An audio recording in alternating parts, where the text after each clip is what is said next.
Oh, old people and technology. You gotta Oh love my it. gosh.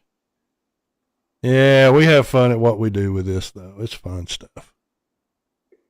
All right. Let me know when you get live. We're working on it here. Because I'm the last one to know and I'm pushing buttons.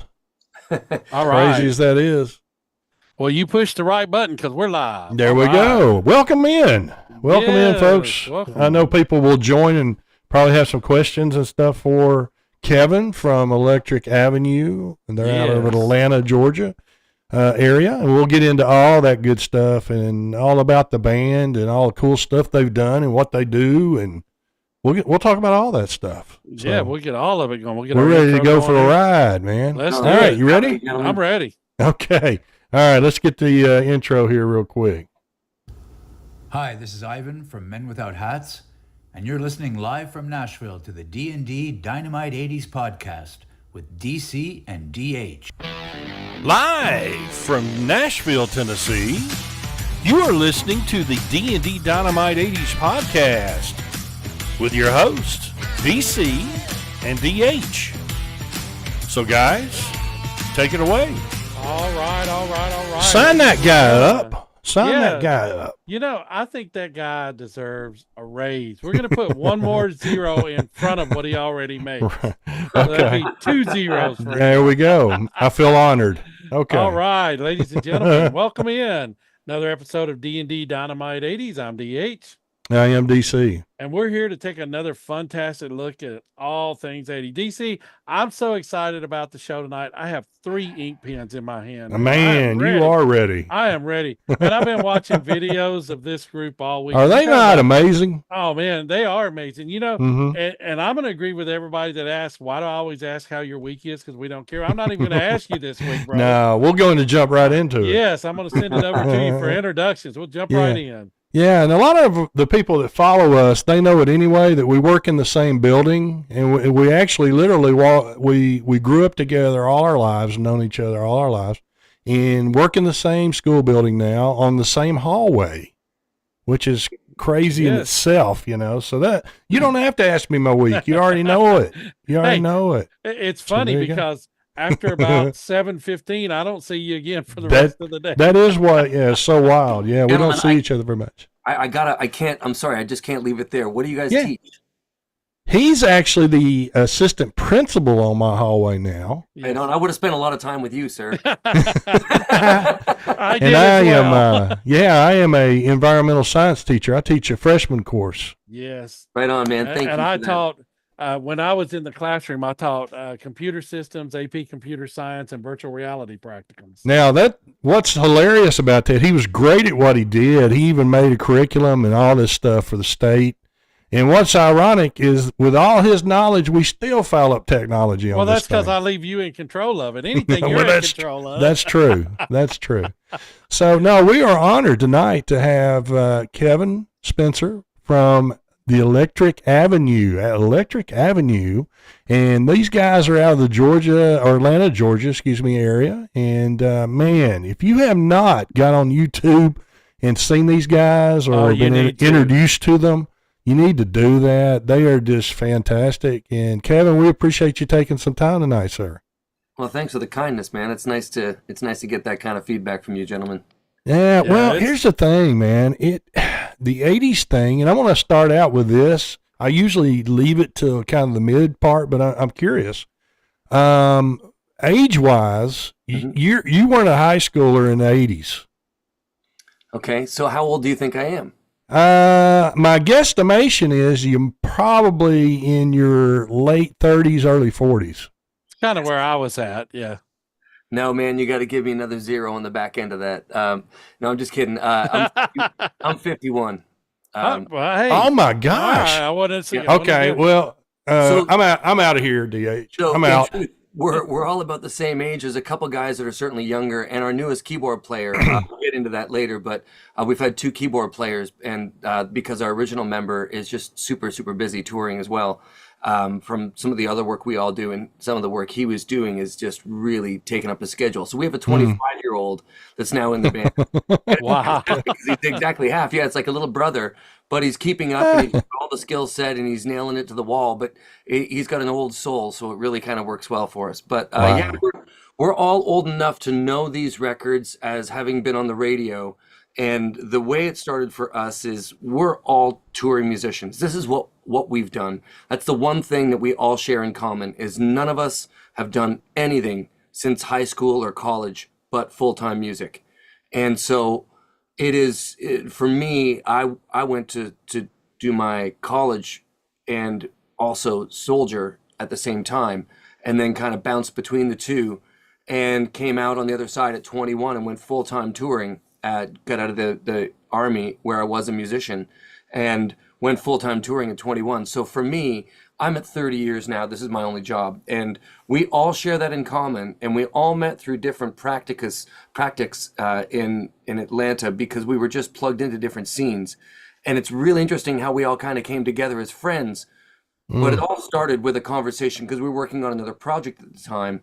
And we had seen another 80s band, and I forget who it was. Someone commented in the group and said, while we were all hanging out, they were like, why is it that whenever you see 80s bands, people are always having a great time? But we as the musicians are watching that band going, that's not the right chord. That's not the right harmony. And those certainly aren't the right synth sounds. So what is that? And we started to talk about the depth of scale of quality and choices that were available in the 1980s to these musicians, that they were pulling up all these vintage synths and drum machines and reverb units and delays and harmonic spreaders and EQs and ways to pitch shift things that were just coming into play at the time. And they were bending this equipment to get certain sounds. Well, unless you know what bends they made, you can't get that sound. So that's where we started to come on board. We said, all right, if we were going to F with it for one night and we were going to do a show, how would we throw down? What would we choose from the records that we loved growing up? And it came down to, all right, we got to have a couple things, one of the things we called as our standard Olympic mayo, meaning one mayonnaise that fits everything, right? And it's like, Yep. for us, that band, that's a Monty Python reference, but Yes. for us, hats off to our guitar player Shannon, who is supposed to be on the podcast with us. He's the one who coined that thing. That does but the point is that for us, that's Tears for Fears and Everybody Wants to Rule the World. Came out in 1985, and it kind of splits the decade in probably one of the greatest songs of the decade, and said a lot about what was going on politically at the time, and really nailed it to the wall with the song. And it kind of just made us feel like home. So everything kind of started from there on a set list over a glass of whiskey. And it was just a matter of what songs would we want to do. And that set list was probably the first night with us sitting there joking around was probably 45 or 48 songs. And we knew we could only get in probably 25 to 30 in a show. So we started crossing stuff off of moving it to a secondary list and said, okay, that's the list that we go with. That's awesome. And it wasn't until about 2 months later, a friend of mine, a lawyer in Atlanta, called me up and he was like, hey, how's it going? I said, good. Haven't talked to you in a minute. Look, I'm due my legendary Christmas party. It is a thing. I said, oh man, we all know about your Christmas party. It's never been, but I've heard about it. And he always does it like a beautiful barn. It's always like different campfires outside and just entertainment mixed in. And then a band comes on and just really doing it right because he gets culture. His name's Chris Simon. And he said to me, he said, I want you to put together a band and I want to have a fun time. And I said, well, fun, what scale? And he goes, what do you mean what scale? I said, 1 to 10. And he goes, 11? I said, so you want people to have fun? And he said, yeah. I said, right. Well, we were talking about music and such. And I said, look, I don't know who the band was, and I'll try to find you something. He goes, no, I want you to put it together. And I was like, oh, buddy, I don't know if we have time for that. And he said, well, something anthemic. And I said, oh, anthemic? And I took a shot of it with my phone on my flip phone at the time. And I was like, here you go. How about this? And I went out for dinner with my wife. And I got home and there was like 5 missed texts from him saying, yes. Okay, so the date is, And I was like, whoa, whoa, whoa, we don't know how to play those songs, Chris. And so was born Electric Avenue, because he said, I'll pay you to do the gig and I'll pay for the rehearsals. Get to work. I want that, please. And we just made it happen. And if it wasn't for him asking, That's I don't something. know that we would have done that. And then we did Wow. another gig a month later, and then we did another gig 2 months later, and it was kind of like throw together. Then we got an opportunity on like our 15th gig ever to open up for Pat Benatar in Tennessee, in Maryville, Tennessee, at an outdoor event. And we went and we did Yeah. the gig. Foothills Fall Festival, maybe. Yes, that's exactly it. Yep. I lived in Maryville for about 26 years. Oh, did you really? Yeah. Really, really? I'm originally from this area. I moved back. My wife passed away, and I moved back here. So sorry. Yeah. Yeah, but Maryville, beautiful. Yeah. Yeah. Foothills Fall Festival is what you're talking about. Very nice people. Yeah, we had a really Yes. lovely time. Yes. But anyway, long story short, we were told, hey, when Pat comes on, like just let her do her thing, go to stage. You guys don't mob her or whatever. We're not going to do that. We're not, I think they just assumed that we were just, maybe first time musicians or something, and just really excited. Sure. And they were headed to stage, and Neil, her husband, who is, you guys, Mhm. I mean, Sure. top of the class, right? He's up there with Neil Sean as far as I'm concerned. Yes. Yep. And Tim Pierce and the rest of them from the 80s. But anyway, so they're on their way to do their set, and he stops and he looks at us and he goes, "Nice job." And we said, "Thank you." And then they were just walking by, and I went, you guys want to grab a picture with us?" And we were told not to do that. But like I said, I would probably spend more time in DH's office, because I'm a real. And I said, "Can we have a picture with you guys?" And they went, "Sure. Yeah, awesome." And the whole band jumped in with us. And as we were taking the photo, she says, "The greatest compliment I can give you guys is we thought you guys were, near done your set or something. You got to be getting close." And then all of a sudden we're like, "Oh my God, they're done." Because we were freaking out, because they had turned on the radio. And it was, the band had stopped and they turned on the radio, and it was Frankie Goes to Hollywood, Relax. And they were like, "Oh my God, rush, everybody get your stuff." And we ran out of our trailer, and you guys were still playing. And we went, "Oh, okay." And they went back in their trailer. And she said about 5 minutes later, they came rushing out again, because they'd switched back over to radio. And now it was another band, whatever band it was. And she said that happened twice before we were like, okay, we're going to wait till someone tells us the band is done, because that's twice we assumed it was the radio. She goes, "That's the best compliment I can give you guys." And I was like, "That's phenomenal. Thank you." And she goes, "Yeah, you guys are like the 80s MTV experience." And she walked away, and I was like, "Can we use that?" And Yeah. that was Wow. So Pat Benatar, Pat Maybe we Benatar can- helped with that. Yeah. maybe we can do this thing, because it Yeah. was just a fill-in for us, John. We were all of us are playing with other bands. We were playing on records, and that's our full-time gig. And then this thing was kind of just coming together. It was fun, because these were the songs we grew up with, and then it became a full-time job, because people kept asking for more. And that's the beautiful thing about it. Yes. And here's the thing that DC, I don't know if you saw this, but when I was doing a little Mhm. research on them, one of the things I come across is the musicians in Electric Avenue. I've kind of had a hand in the sale of over 15 million I did. I highlighted albums. that. Yeah. Wow. I mean, Yeah, what that's a phenomenal. credential. I got to throw this out and just say that a bulk of those fall on Shannon Pangeli, our guitar player's shoulders, because he played on Boyz II Men too. And that was one of the largest selling albums of that decade, if not the largest selling in the States. And here's the crazy thing. I was friends with him for 10 years before I found out.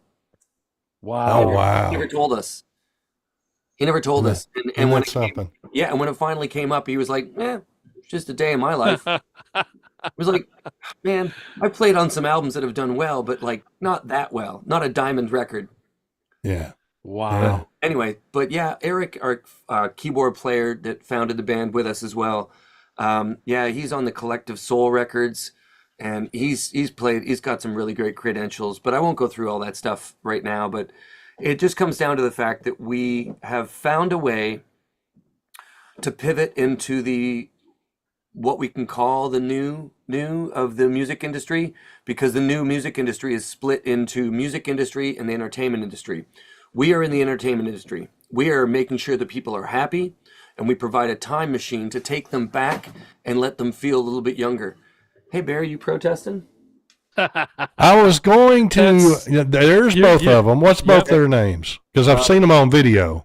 Yeah, come here. This is come here. Come on. This is Bear. Yep. Hi, Bear. Cutie, yeah. Yeah. And then Pete is his big Pete. brother who's playing the There band. you go. Awesome. But They're anyway, actually brothers? Yeah. no, we just lied to them and tell them Oh, they're okay. Okay. not. Yeah, but, I seen them in a video. Was it No One Is to Blame? Probably no one is to blame. Yeah, we shot that actually during lockdown. Yeah. We had to COVID send time. files huh? back Yeah. to each other, and we were just like, we got to keep people. That is so cool. That is so cool. How who's in charge of putting that kind of stuff together for you guys? Do you do that? Yeah, all of our stuff for the most part has been myself and Shannon, our guitar player. Okay. We've piggybacked mostly all the editing and all the creation stuff, and we just have a really good team. Let me say up front that we're nerds, and we love it, and we like data, we like computers, we like how things work, we like reverse engineering things, and that includes learning how to do video. I mean, Shannon was a video editor in New York City for a while in the early '90s. At one point, one of his survival jobs. Wow. And did well with it. But like, he was the first person going into pandemic was like, man, I think you can figure that out. I think if you sit with it, you're gonna figure out that it works a lot like your other digital audio workstations in audio. And he and I have produced so many jingles for so many corporations in this country to make extra money as session players. So that's another hustle that we had over the years before Electric took off, was creating jingles for corporations. And trying to keep employed in music is really tough after the collapse. I mean, we don't have to talk much about that, but we all got to the age of ascension as the music industry was falling apart around you. And it was a really weird feeling to go, I'm 27, I'm plugging into the system. I got all the agents, all the labels, everything, we're ready to go. Right. It's all plugged in. What do you mean go home? Yeah. What are you talking about? Like, that was a real shock to a lot of people our age. And you just figure out a way to go, well, I love the music and the music's too important, so let me figure out how to make this work. And that's why you see a lot less bands signed today. We're still celebrating the Foo Fighters. Well, that was from 35 years ago, right? Like, I love the Foo Fighters, a phenomenal band, but like, where are the new bands? Why don't we have more bands in the top 10? Because there's not enough money to supply an entire band. The money pool has come down so far that it just comes down to, there's enough money to make one person or a duo feel they're successful, enough that they'll stay with this. But if you put a band for an album cycle, and after royalty theft and everything else that goes on and all the other stuff, and now the labels have their money in your live revenues too, in original music, then you're getting into a position where you come home after 2 years of work and you've got 500 grand to split, and you look at each other, you go, been away from home for 2 years, away from family for the most part, and you're making 50 grand a year.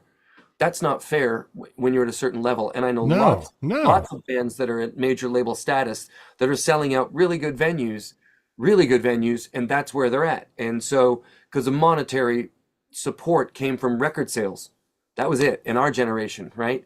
Yeah. Everything. You guys know what it was like to be like, okay, the brand new record by Talk Talk comes out this Saturday. I can't wait. The record store opens up at 9. I'm going to be there at 8 a.m. Yep. I'm going to have $20 in case it's more than $15 plus tax, right? You're ready to go. That's right. You knew what it was, and you knew where to go, and you'd already pre-thought which aisle, how far down, maybe gone a couple days in a row to figure out where it is so you can beat someone else there to grab the two. That's right. To get a copy. That's right. All of that was so important to us. I miss it so much. And that is how the money came to the musicians, was selling records. So the record industry would be propped up, and then at least the record industry would invest into your tours. So for us, this Electric Avenue thing is such a beautiful blessing that we still get to play music at this age. Yeah, and the amazing thing is, and I, this is something that you kind of touched on, but the gift that y'all give back, because for the time that you're on stage and you're playing those songs, the people in the audience, you get to forget about everything that's going on in the world. You get to forget about whatever troubles you're having, and you get to go back and just Yeah. relax and enjoy the music and think about those times. So the gift that you guys give to everyone, I That's want to right. thank you for that, because that is That's a exactly right. very, I mean, that's just something that it's just and I don't know another word for it, except it's just kind of like that precious gift you get, that you get to go back in time and re-experience that, forget about your troubles for a couple of hours, relax and enjoy Yeah. life. So that's an amazing gift that y'all What a provide. special gift. Yes, Absolutely. yes. Yeah. Yeah, Yeah. it's the equivalent of getting to throw the baseball around with 1,000 people at a time for us. Yes. You know, Wow. Yeah. Yeah. it's kind of cool in that sense. And Yeah. as a front man, it's a real trip because you're the band. We go out and we do our show, and we're a team. We don't operate in our camp. We don't really operate with any kings or queens or anything like that. It's really as much as we can. It's a democracy. At the speed of business, sometimes doesn't people don't always get a say, but for the most part, that's the way we deal with everything. Mm. And if a song's not working for us and someone speaks up and says, this isn't working for me right now, something about it's not, the gears aren't working, I don't feel the right pocket, we'll run it at sound check. And if it's not right, sometimes we'll pull a song for like 15 or 20 shows, maybe 40 shows, or more. And it just takes a long time for it to come back in until it feels fresh again. So we're always trying to play with our arrangement in the band and how we deal with things. But when we go on stage, it is just a unit and it's doing the thing. But when you have to be the front man or get to be the front man in between, it's a real trip because you're playing with a different audience every night. And the energy is different for every venue per city. What is going on in that city? What is the vibe? What neighborhood are you in? How old are these people? Or is it majority women? Is it majority men? It's always a different thing. So that is a really interesting energy as a touring musician that a lot of music fans might not understand, because they typically go and see their favorite bands at the same venue. And for them, the X factor is, what band is it coming through with what sound man, right? How is this relationship going to happen? And for us, from our perspective, it's always, now you've got a different audience in a different room. And so those are the X factors that are changing. And so what I'm saying, gentlemen, is what you're telling me about our performance and the gift of all of it, it really is the same way for us. When an audience cheers as you're walking on stage to have your first note played, and you're able to go, all right, we're here too, game on, let's go. Wow. That's awesome. Yeah, That's cool awesome. stuff. Right? Now, Yeah. If they're excited, it allows you to do the same. And you Yeah, start, that feedback. Yeah. that's it. Yeah. Now- Gotcha. now here is, I'm going to ask you, this is the most important question of the night. Right? All right. Now, this is a very high quality show. We have a very high budget we Who work says? with here. We work here. So our post-show conference, where we go in and break down the show, we hold at the Waffle House every Friday morning at 6 on. a.m. So that high budget here. Yeah. So the way this works, it started out, and somehow this became a fan favorite. We're going to give you 2 artists or bands. Mhm. You get to choose. All right. And whoever you choose, whoever has that band, and we're not going to tell you who has either band, but whoever has it wins, and the other one has to buy breakfast that morning. Heard. So there's a lot rolling on this. So This by is the my way, favorite band of the two. yes, favorite band of the 2. By the way, and DC always says I cheat and try to give some kind of clue. I never do. By the way, DC, did I tell you I bought some new drumsticks this week? I bought some new sticks this week. Right. Yeah. So I'm Right. excited. So while DC tells you the band, I'm going to go over here and see if I can find my sticks and show them to you. All right, Kevin. So I think you figured out one of them anyway. So Styx versus Foreigner. Ooh. I'm going to go with Foreigner because of vocal for me. Oh, well, that was a great show, folks. We enjoyed it. Now- Yes, I don't win very often, Kevin. If you didn't know that, so So there the you go. reason, so it's interesting though, given both bands are great. They both have etched themselves into history. They are extremely different from each other. To me, it's kind of like Foreigner is certainly the more highly commercial version. Styx, it's kind of like you comparing Journey and Yes to Yes. me at that point in time, right? And so, given those choices, Journey or Yes, I don't know that I could answer you. I'd have to say, I need a clarification. Which era of Yes do you mean? Yeah. Yeah. Right. Right. Right? And so that's a different thing because, and that's the way I feel about Styx. So like Styx, certainly, God, Mr. Roboto, what year was Mr. Roboto? Mm. That was the same, God, I need to look this up now. Was it 82-ish, 83? Or before then? I do not know. It's got to be, Blank on it. Yeah. I'm trying to remember. it's 83. Okay. 83. Okay. All So, right. for 83. me- So I was close. Yeah. Yeah, indeed. So for me, that was the first time I ever experienced Styx. And I was 10. I was just turning 10 or about to turn 10. So I remember seeing the video and I was sitting real close to the screen and seeing Mr. Roboto. Gentlemen, it scared the shit out of me. So I think Right. I put it in the same category as the poltergeist at that age. Yeah, sure. Was left of center. I didn't realize that this was just theatrics. I thought that these Yeah. musicians or people were of this ilk. So it was intimidating to me. And I remember hearing Intruder by Peter Gabriel from my cousin's stereo around the same time, and that was intimidating.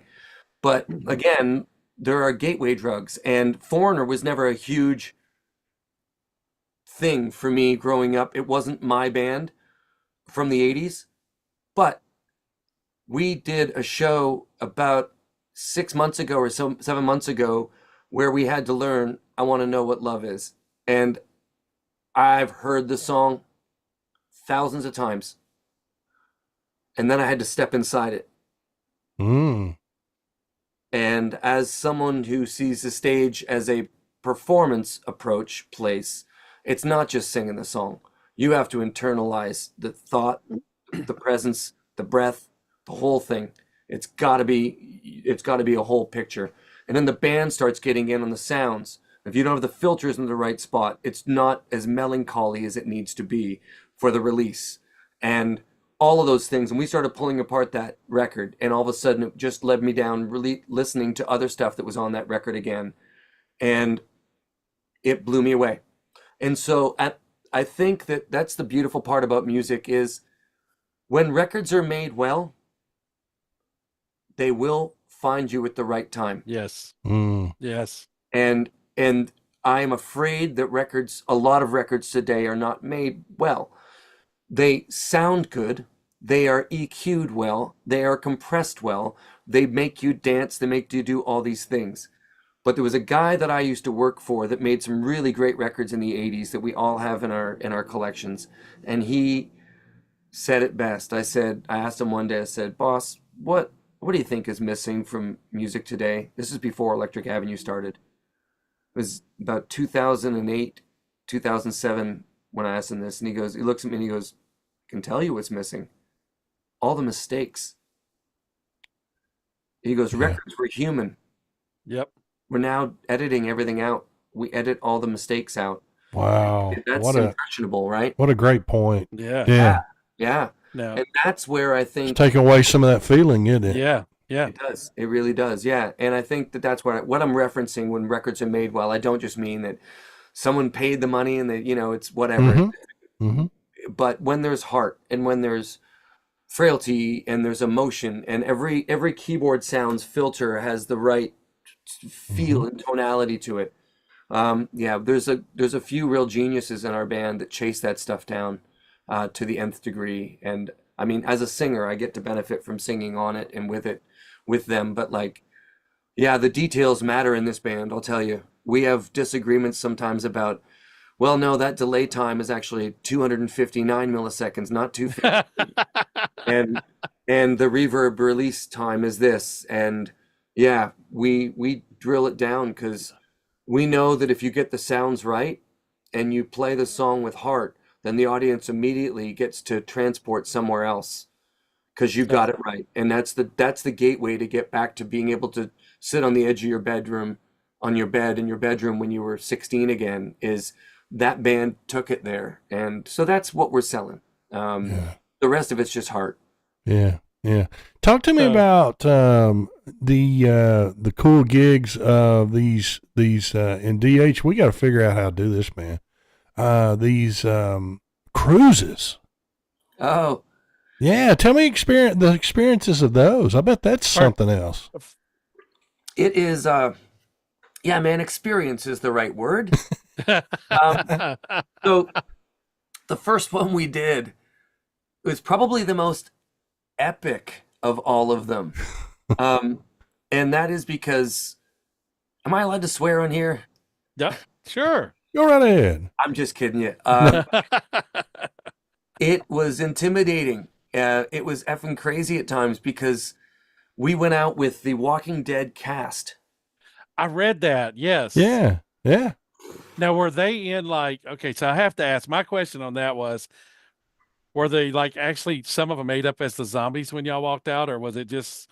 So, yeah, when you get on the cruise ship, it feels a little bit like a normal cruise. And not that that was really my experience. I'm not really a cruise person, more of a tour bus lifestyle person. Right.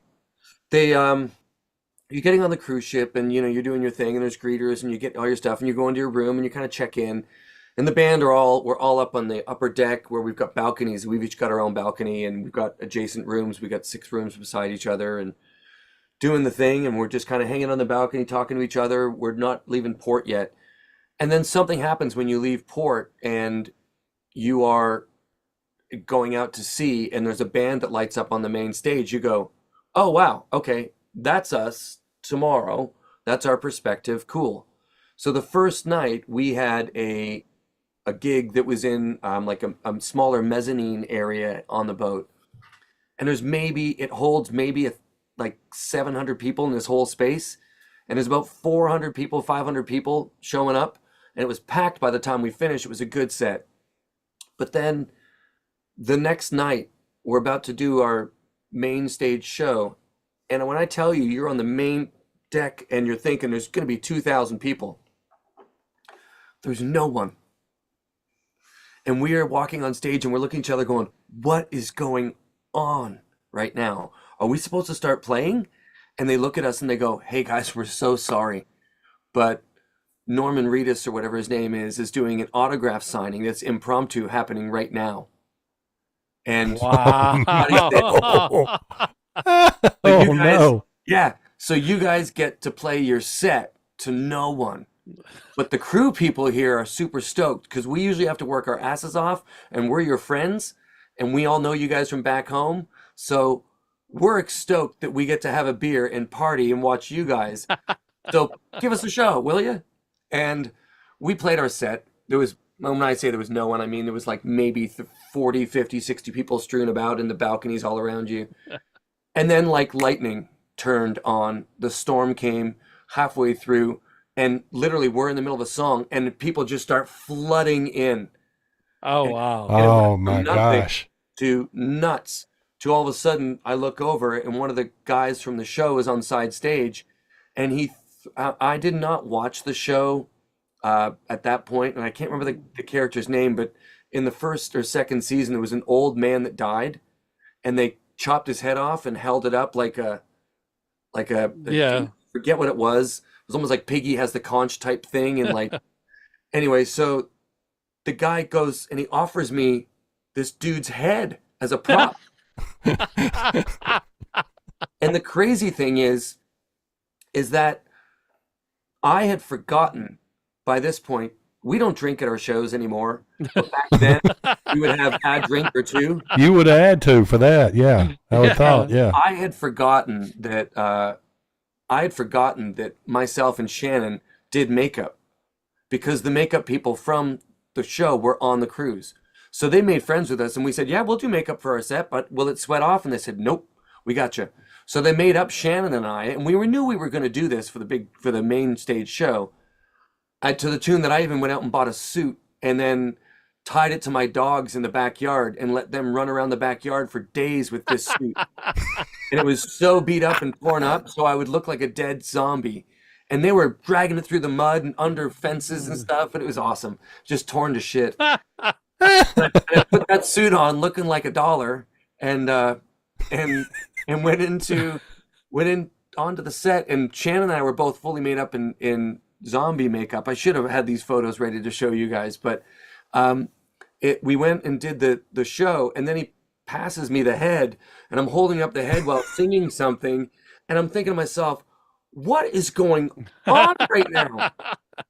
How did I get from Canada as a touring musician, and now I'm in the Caribbean in the middle of the ocean holding with up a head, holding a head, in makeup with 2,000 people screaming. How did I get here? I'm playing in a tribute band. How did I get here? And so when you ask me about the cruise ships, that is the first thing that comes to mind of like, it's pretty nuts. And it's also weird when you go back to your room and you've had a few more drinks after your show, and then you realize by looking in the mirror, you still have your makeup on. It's quite shocking. You've forgotten.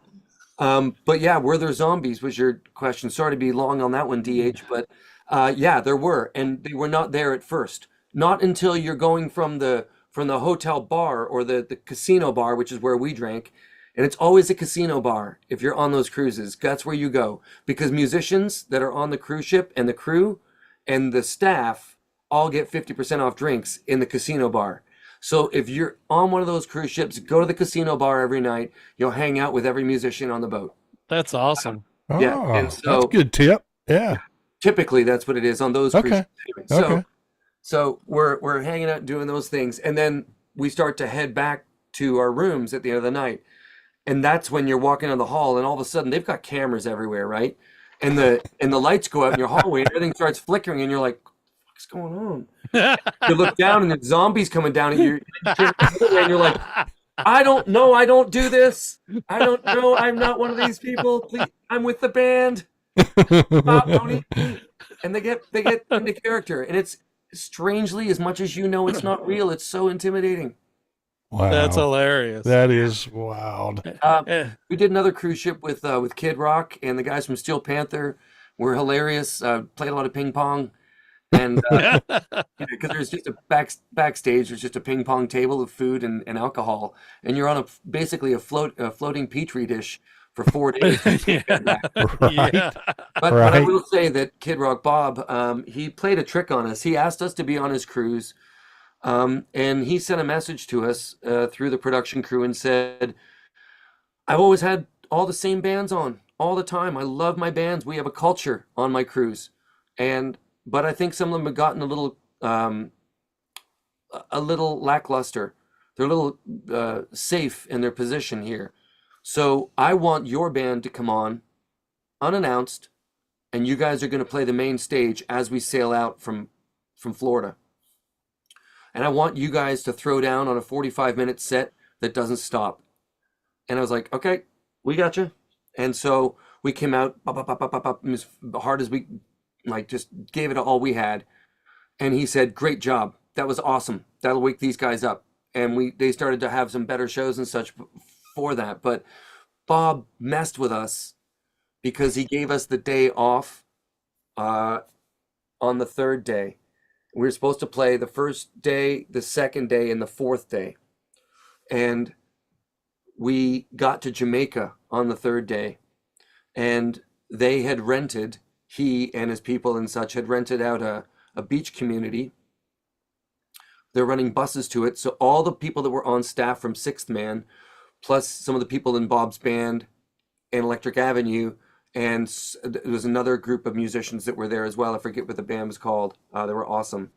God, they were so good too. Full on honky tonk, chicken picking stuff. But anyway, we all went to the beach. We had the day off. So what do you do when you're on the day off at the beach? You have a couple drinks.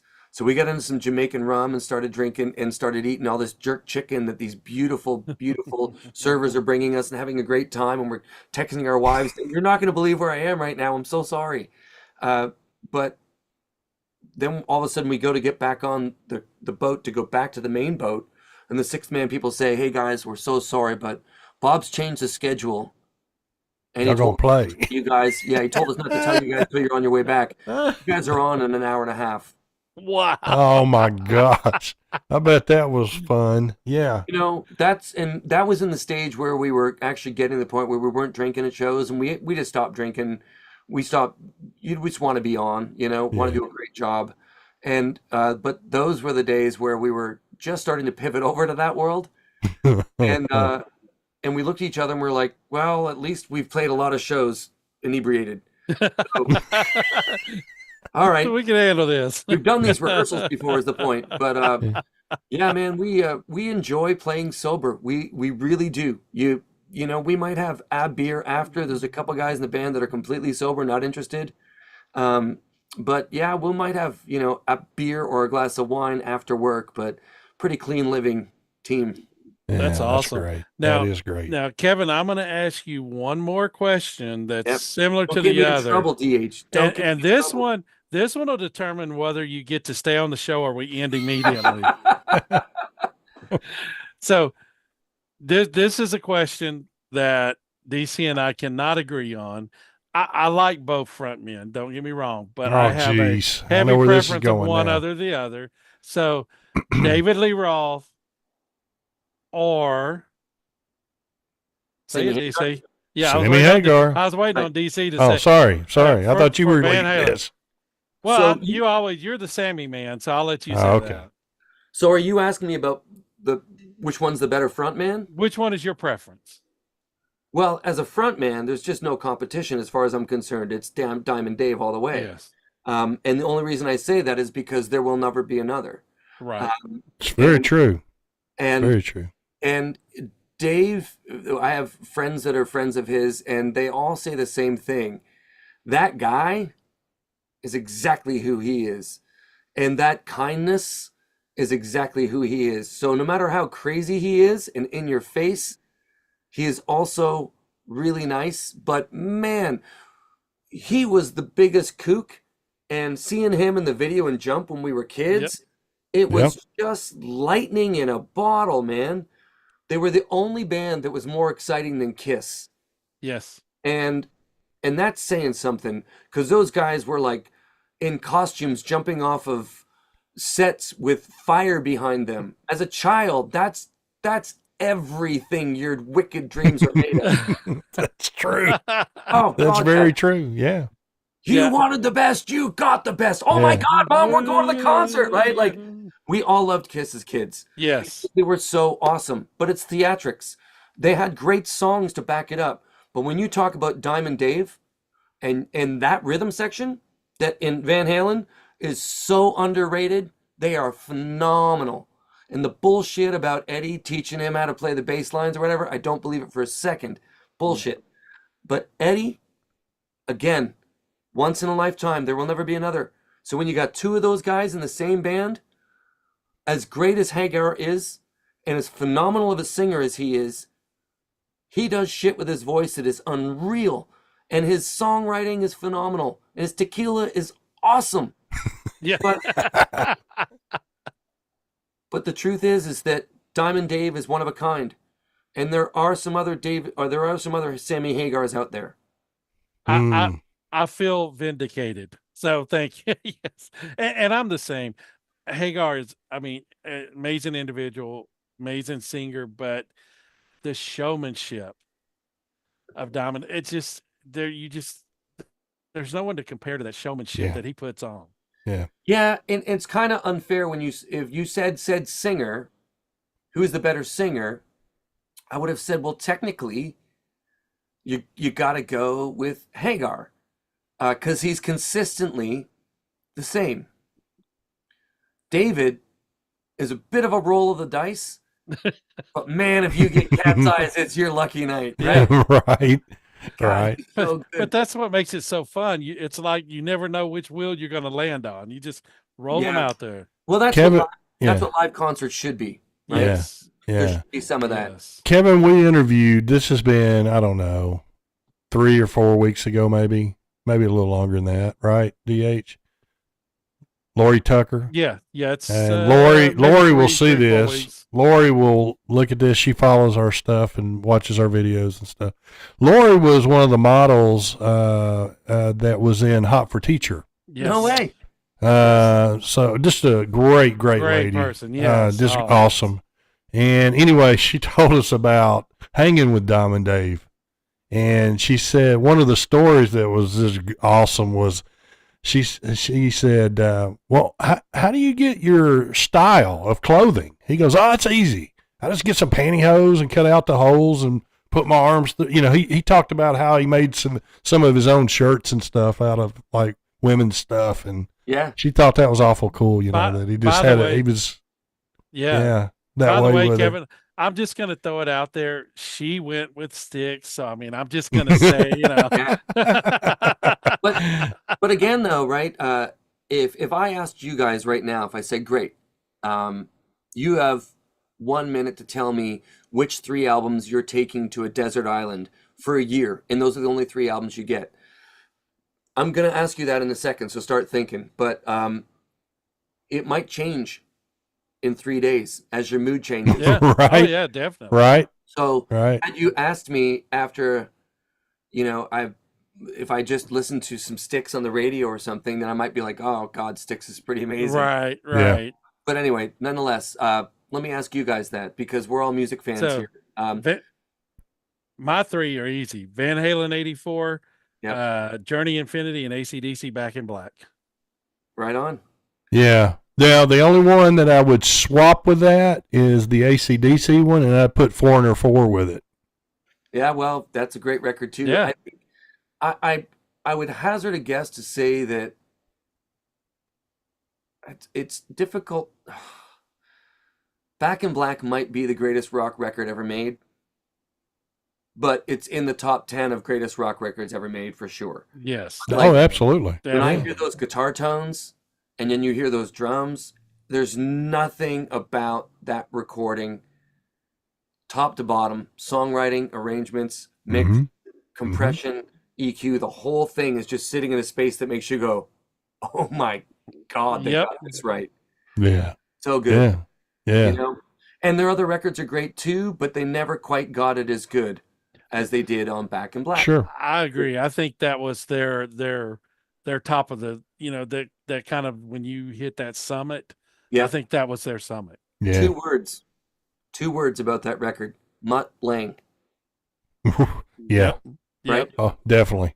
He produced that record, and again, you hear his work on that, and then you hear his work on Def Leppard or Shania Twain or any other stuff that he did. There's a through line of quality on everything he did, including the stuff he did for the Cars.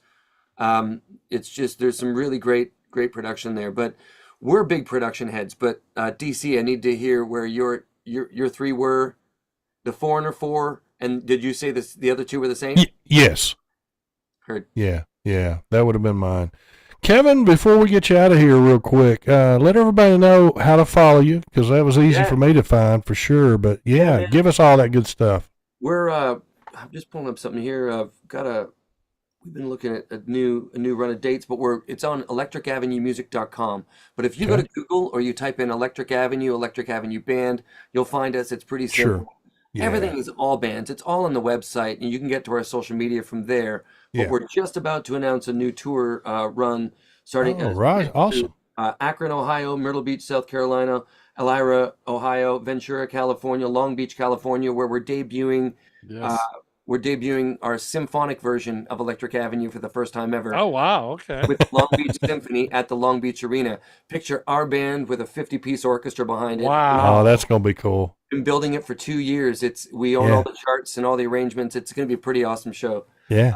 And then, we're heading through Tucson, Phoenix, Las Vegas, Birmingham, Alabama, Little Rock, Arkansas, Batavia, Illinois, Indianapolis, Logan, West Virginia, Long Island, New York, Stamford, Connecticut, Omaha, Nebraska. We'll be at the Iowa State Fair as one of the headliners. Nashville, hopefully. It looks like Charlotte, Princeton, Milwaukee, Madison, Salt Lake City, Idaho Falls, Pella, Cincinnati, and a few others coming up through Colorado. So we're going to be hitting Fantastic. and I hope that you guys get to come out to a show. I would love, yes. When you do, we're not going to say if, but when you get to Nashville, we will be the two bald-headed guys up front acting crazy with our Waffle House coffee that I had to pay for. Right. You'll know us. I'll buy both of you guys coffee that day. Make sure that you reach out in advance so you guys can come to the sound check and meet the team. Oh, awesome! That would fantastic. be amazing. Yeah, Kevin, it's been an honor. It's been an honor, and we want to have you on again where we can talk some more great stuff and have some of those guys on with us as well. That'd be great. Yeah, they're really smart. We'll hope you'll join us again sometime soon. Yeah, all right. Yeah. All right. Can you hang in there as we kind of wrap it up? You bet. Okay. DH, take it, my friend. All right, ladies and gentlemen, that's going to do it for another episode of D&D Dynamite 80s. We appreciate everyone tonight.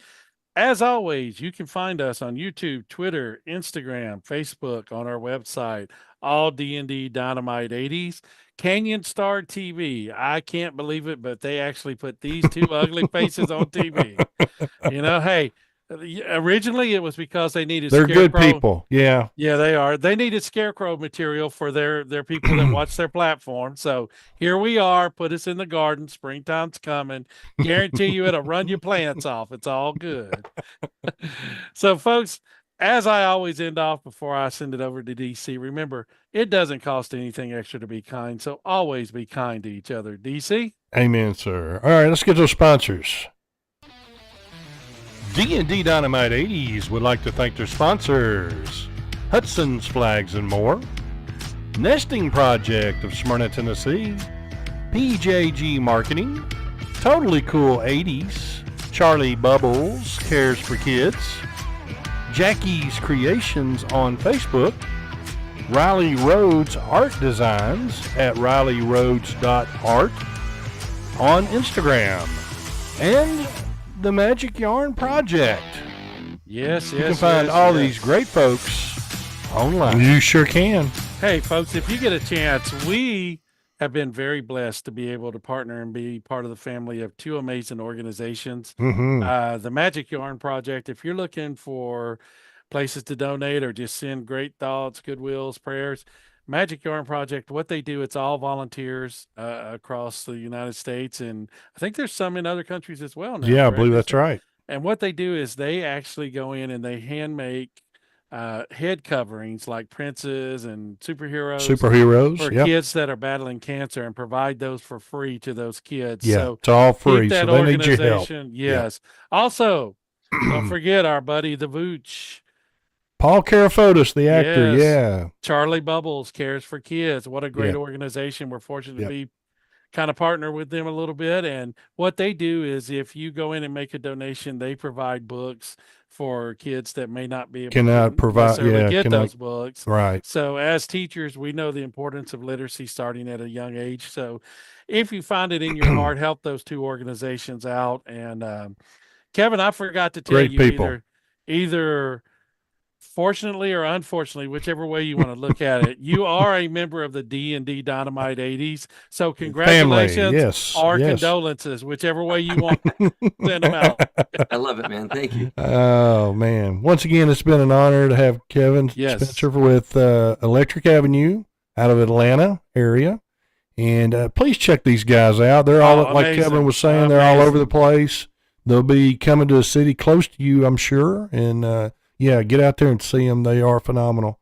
Next week, real quick, as we get out of here, next week, Dr. Jekyll and Ms. Hyde. Dr. Jekyll and Ms. Hyde. Great show. Yeah, these guys are a husband and wife team that do heavy metal videos on Instagram and TikTok. They are fantastic. Yes. They are awesome. So they just put on a great performance of all the different songs they create and do to their makeup of what they do. So it's cool stuff. So we'll get with them and have a good time next week. And we'll look forward to it. So Kevin, all the best to you. Yes. Thanks, man. Hey, be safe on your travels and give the best to the band and all that. And we'll catch up with them again in the near future. All right, my friends. Thank you. Okay. All right. So for DH, Kevin, and this is DC, and DC always leads us out by saying, keep playing those 80s, my friends. We'll see you next week. See you next week, folks.